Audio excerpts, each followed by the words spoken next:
So in the last one, we talked about all the meaty stuff of how to make the ads, the ad elements, the call outs, the call to actions, all those different things, targeting, et cetera, et cetera. It's like, okay, you got all that stuff in your brain. Well, now, how do we monetize them? And so just to be clear, there's still 4 things for the core 4. This is just part 2 of paid ads. And I separated them because last part, as you probably saw, was a little bit heavy. This one, hopefully, is a little bit lighter. All right, so this is just the money stuff. So we cover 5 things. 1 is what matters most. 2nd, how much to spend. 3rd, how to know how well you're doing. 4th, how to fix ads if you're not doing well. And finally, what I wish I knew then that I know now. Okay, so let's start with what matters most. So when it comes to advertising in general, efficiency matters more than creativity. All advertising works, right? So it's not about whether it works, which is a binary question, but how well does it work? And that applies not just for paid ads, but for any kind of advertising. And so if I can shift your perspective with that one statement, then for me, that's already a win. Because if I can get you to at least start, like if 0 people know about your stuff, if you begin advertising, more people will know about your stuff. If more people know about your stuff, the likelihood that you make money goes up. And then the more you do that, the higher the increased likelihood that you make money until eventually you do. All right, and that's the goal here. So the only things that will differ between ads is how well they work. And that is a matter of efficiency, okay? And so the thing is with paid ads more than any others, the return is clear as day. You put X dollars in and you get Y dollars out when they buy, right? And so in some of the other advertising methods like cold outreach or warm outreach or making content, sometimes the return is a little bit harder to see, right? Like you can say, okay, well, I have my team and my team costs this much, and I got this many leads. So you could calculate it that way, but it's harder to see which one piece of content did really well, or which one outreach message, which you copied 100 times, was the one that mattered, right? With paid ads, it's different. You can get laser focused on the one ad that got all of the return. And so if you want a $100 million leads machine, the goal is not necessarily to have the best advertisement ever. It's just to find the ads that are good enough to scale and scale the shit out of them. So that is what matters most, is to make sure that we're making more than it costs us to make it. That's it. And then from a benchmark perspective, and I may hit on this later, but if I don't, I'll tell you right now, it's a 3-to-1 ratio in terms of what you make over the lifetime of the customer versus what it costs you to acquire them. So if I make $100 in profit, or say $300 in profit over the lifetime of a customer, then I want to make sure that I'm getting that customer for less than $100. That's the goal. Now, if I can do that sooner, then even better. And if I can break even in the first day or 2 days, then I can spin my money machine that much faster and scale my ads on a 1-day cash conversion cycle rather than a 30-day or a 6-month cycle, which makes much slower growth, which enables a much slower growth cycle, okay? So, number 1, what matters most is that you make more than you spend. All right, so then it's like, all right, well, how much do I spend on my ads? It's one of the number 1 questions I get when we start talking about paid ads. So let's dive into it. So as I see it, there are 3 stages to spending money on ads. The first, phase 1, is track money, okay? The second is lose money. And I purposely put it that way because you have to fundamentally lose money before you make money when you run ads. Think about it. Like, you have to spend money to get your ads out there before you make money back. And so you have to get used to losing in order to win. And one of the crazy things about ads is that in general, you will lose more times than you win. But when you win, you will win big and be able to make it all back. And so if I make 300 ads, for example, maybe 295 of them will not be winners. But there will be 5 that will be ROI positive, and 1 of them will be a home run. And that home run, I can juice the hell out of and then make the return for all of the smaller ones that I tested and it didn't work. And that's why controlling the budgeting on how much I'm going to spend for these so that you can shift the return on your investment in your favor. And so you have to get used to losing a lot in order to win big. All right? So phase 1 is you track money. Phase 2 is you lose money. And phase 3 is you print money. So let's break them down. So from a tracking money perspective, if you don't have tracking, you don't have anything. Because it would be like going into the casino and placing bets without knowing what the odds are. It's probably one of the fastest ways to get cleaned out, right? And so if you have no tracking on your platforms for how your ads are doing, you're flying blind. And as crazy as this sounds, so many people run ads with no tracking and then wonder why they don't work when they can't even see what is working to begin with. Like a lot of times, like I see multi-million-dollar business owners who are just like, well, I spend this much, I make this much back, but I don't know where it's coming from. It will unlock breathtaking scale if you can simply laser point down onto this ad works well. Let's make more of these. So get the tracking right. Once you know that you have tracking in place so that when you run the ads, you can see where they're going, then you can go to phase 2, which is losing money. So you're like, why do I want to lose money? Because you have to in order to make it. So imagine I spend $100 on 10 ads, so $1,000 in total. 9 of them lose all 100, and then 1 of them makes $500 back for the $100 I spent. Now, if you look at that in the micro, you think, oh, well, paid ads don't work, right? Or even this campaign didn't work. Well, did it not work? Or did I get 5 to 1 on 1 and I got 0 to 1 on 9? Okay, well, I'm down 500, but then this is where so many people stop. Then they're like, well, I can't do this anymore. It's like, well, dude, you found a winner. And as crazy as it sounds, like I see this happening all the time. That's why I'm emphasizing this video. This is where people stop, but that's where you double down. And even though you just lost money and it feels even more painful to take even more money out of your wallet and risk it again when you just lost $500, that's when you find that winning horse, that one ad that's doing well and got you 500 back for your 100, and you spend 10 grand and then you make 50. And then your $500 loss originally becomes irrelevant. So the idea is that once you find the winner, you scale it to such a degree that you shrink your loss into irrelevance. And once that happens, you enter the print money phase, right? And so if you're making back more money than you spend, the answer is simple. Spend as much as you possibly can. And so after all, if you had a magic money machine that gave you $10 for every $1 you put into it, what would your budget be? As many dollars as you possibly can fit into that machine, right? Of course.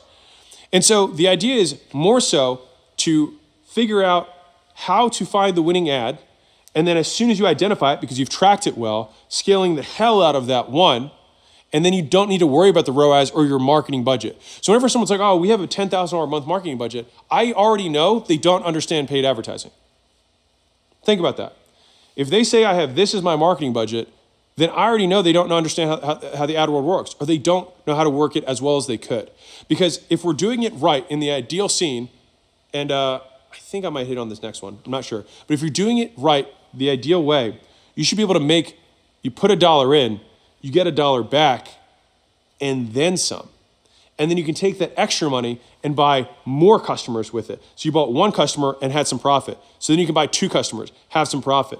Buy 4 customers, have some profit. So quickly that it unlocks the skill that getting customers is no longer the bottleneck or the constraint in the business. So every business I've ever owned, getting customers has not been the constraint.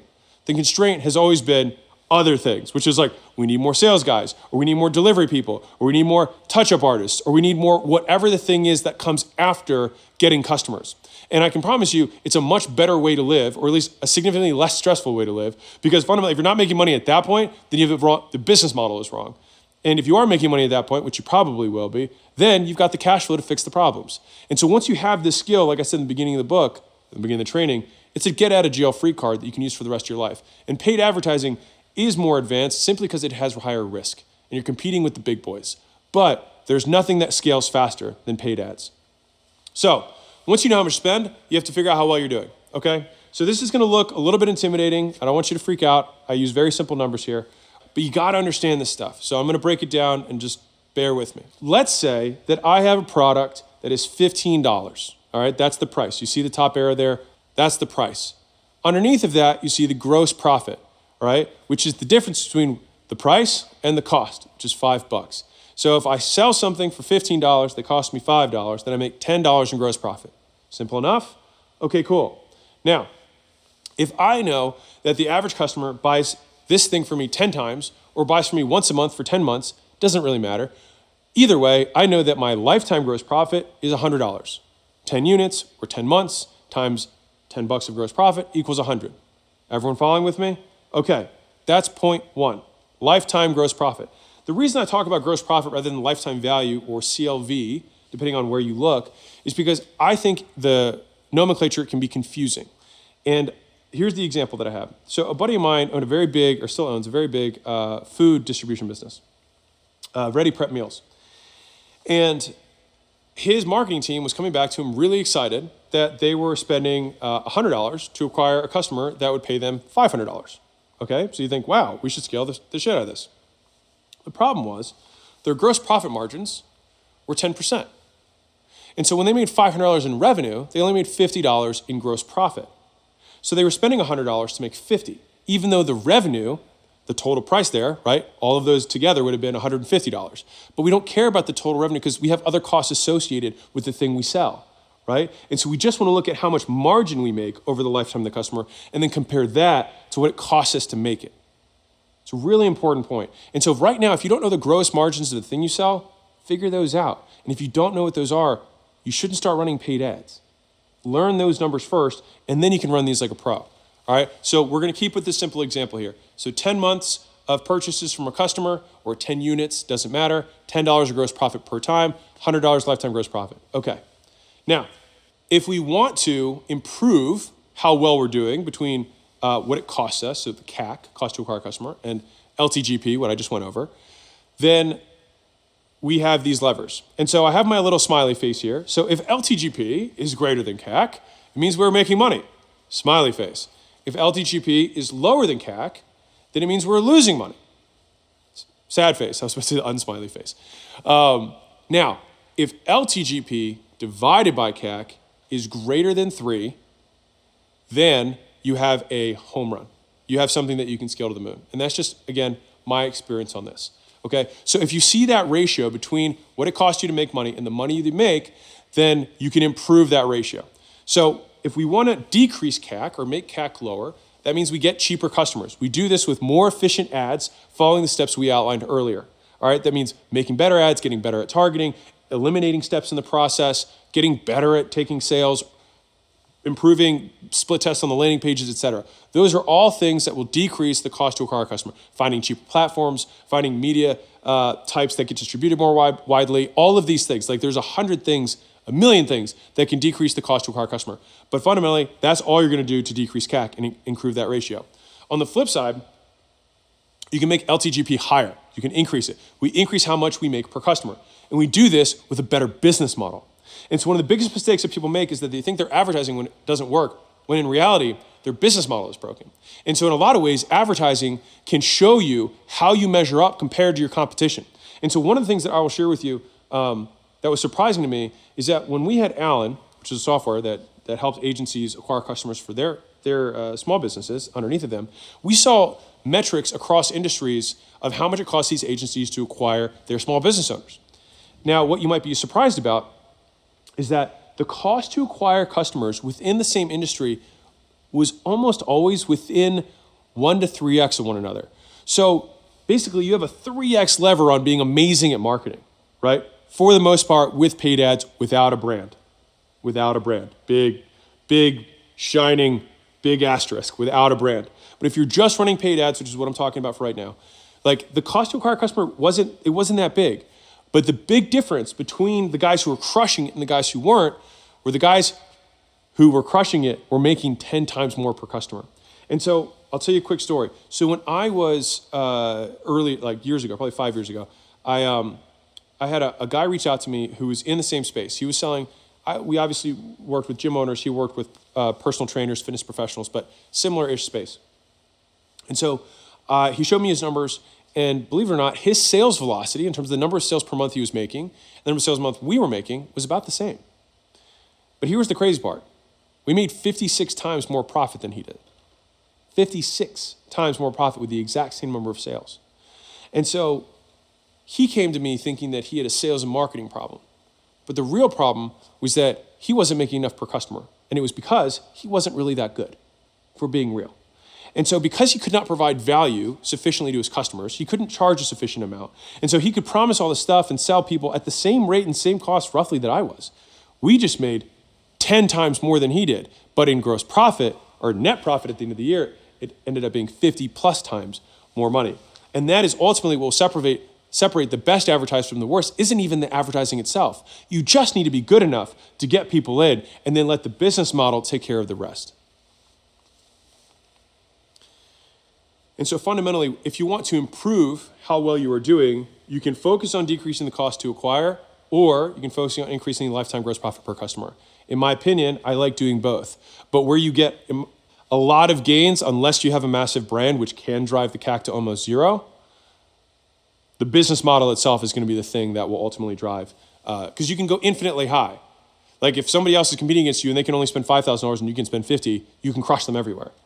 And in a weird way, it's almost like making an ethical monopoly.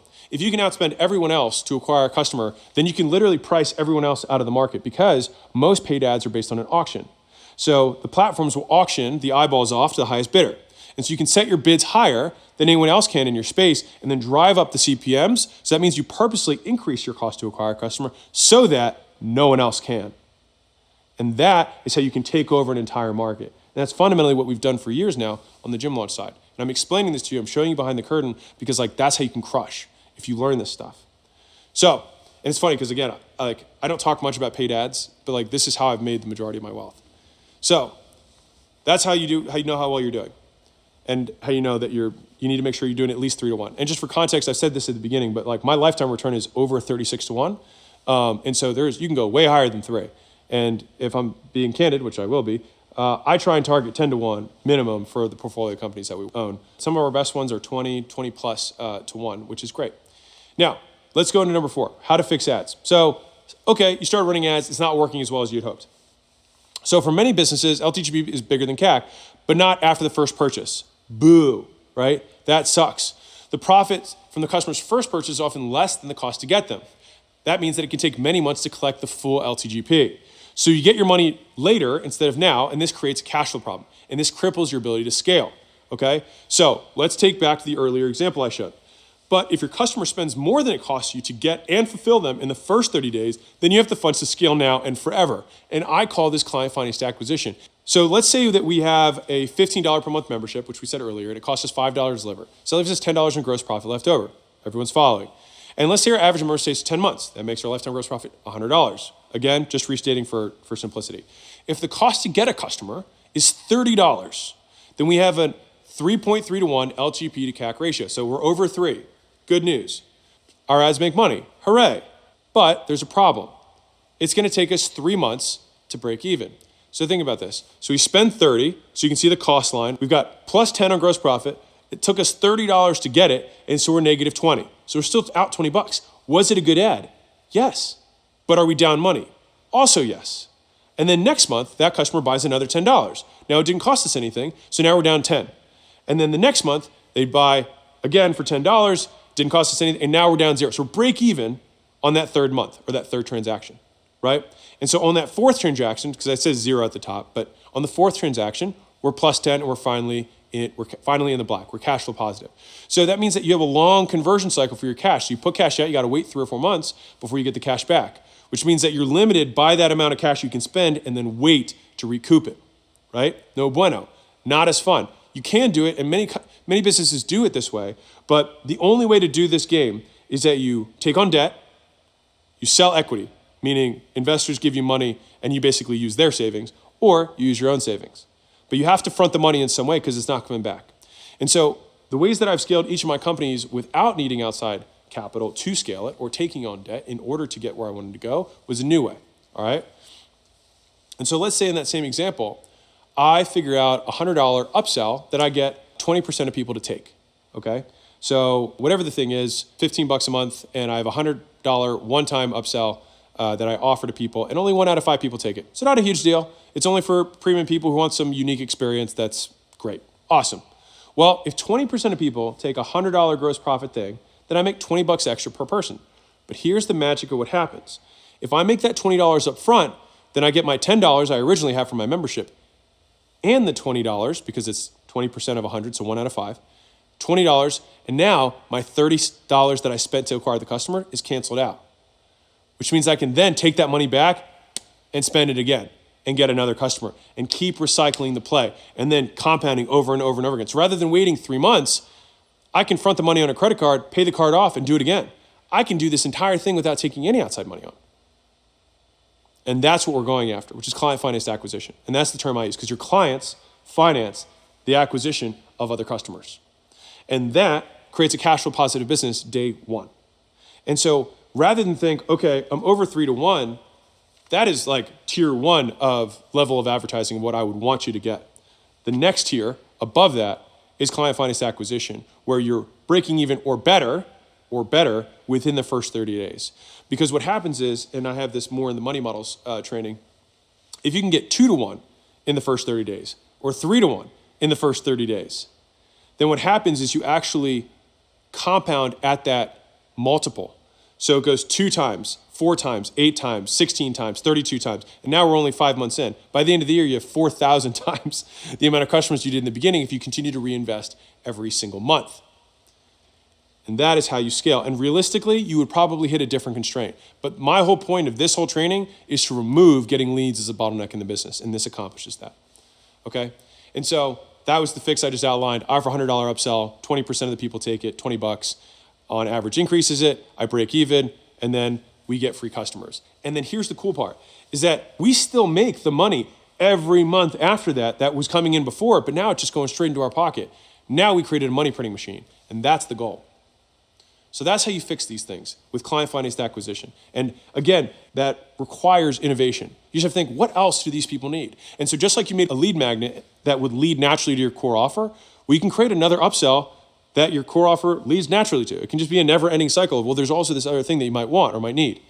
And the easiest upsells in the world this will be a tiny tangent, but you'll like it, is that you can sell more of what you just offered them. You can sell better of what you just offered them. Those are the easiest upsells that you can add in. You could also sell new or different, something that's complementary. So you can sell fries with a Coke, right? You can sell a burger and then add in fries or add in a Coke. And then each of those you can upsize, you can supersize them. You can supersize your fries, supersize your Coke. And so that's more, it's better. And then if you had the better version of Coke, you say, well, do you want organic Coke? So each of those, when you're thinking through how you can add something in, more, better, new, is a nice framework for adding stuff in. Now, I'm not gonna go more on that because that's a whole nother book, but if you need to add something there, just get creative and think, what else does this person want? And one of the easiest things to do is just ask them.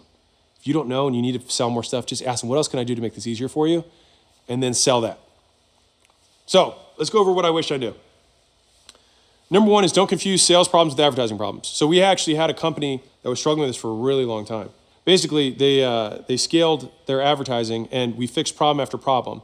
And so it was like, first, the ads weren't working, so we weren't getting clicks. And then the targeting wasn't working, so we weren't getting the right people. And then once we started getting the right people, seeing the right ads, we were getting them to schedule, but then they weren't showing up, so we fixed that problem. And we got the right people on the phone, so the right avatar. And they had all these people showing up, but then they weren't closing. They're like, this advertising isn't working.